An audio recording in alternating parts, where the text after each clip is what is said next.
Society has a very specific timeline for your life.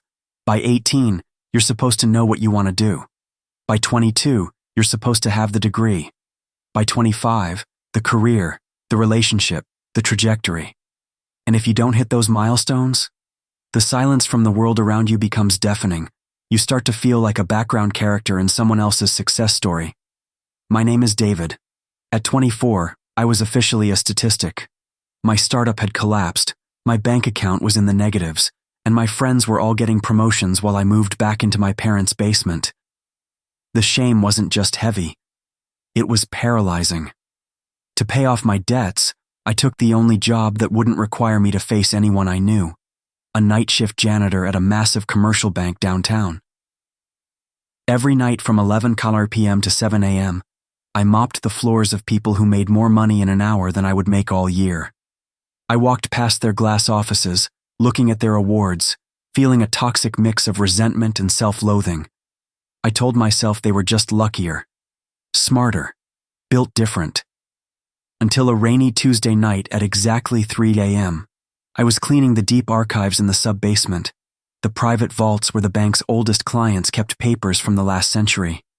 On the floor beneath a heavy mahogany desk, I saw a crumpled, yellowed piece of legal paper that must have slipped out of an archival box. It was a letter written in 1974 by Arthur Sterling. Sterling was the founding father of the bank, a legendary investor who died with a net worth in the billions. I picked it up, intending to throw it away, but the first sentence made me freeze. To whoever finds this paper, I am writing this because tonight I am completely ruined, and I am terrified.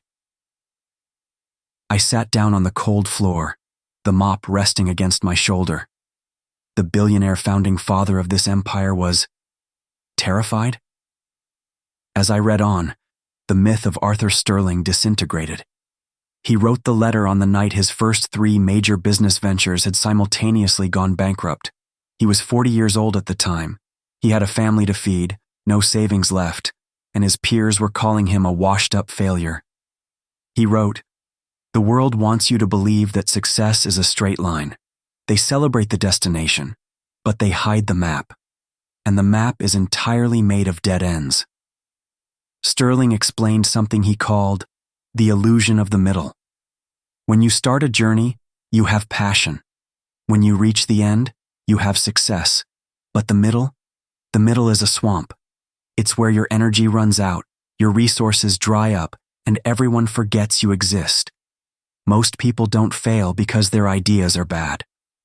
The letter read, the faded ink sharp against the page. They fail because they treat the swamp like a destination. They pitch a tent in the mud of their worst moments and decide to live there. My breath hitched. That was exactly what I had done. I had taken my failure and turned it into my identity. I wasn't just a guy who had a business fail. I had convinced myself I was the failure. The letter continued, shifting from despair into a strange, cold clarity. But tonight, as I look at my eviction notice, I realized a fundamental truth about human psychology. When you have everything to lose, you fight with hesitation.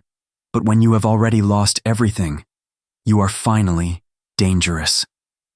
Sterling realized that hitting rock bottom had stripped away his greatest weakness, the fear of what people thought of him.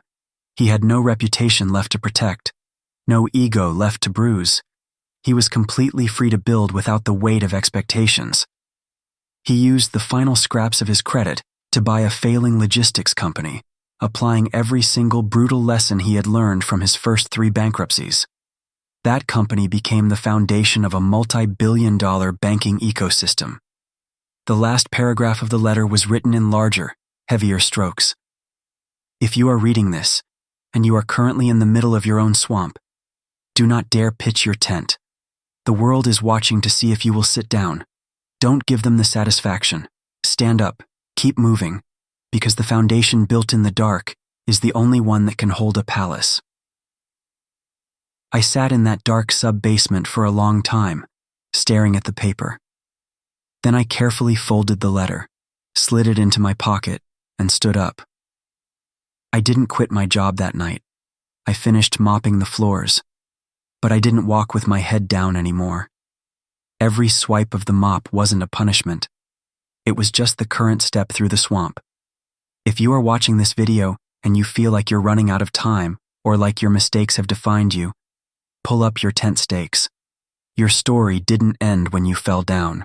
It's just waiting for you to realize how dangerous you are now that you have nothing left to fear.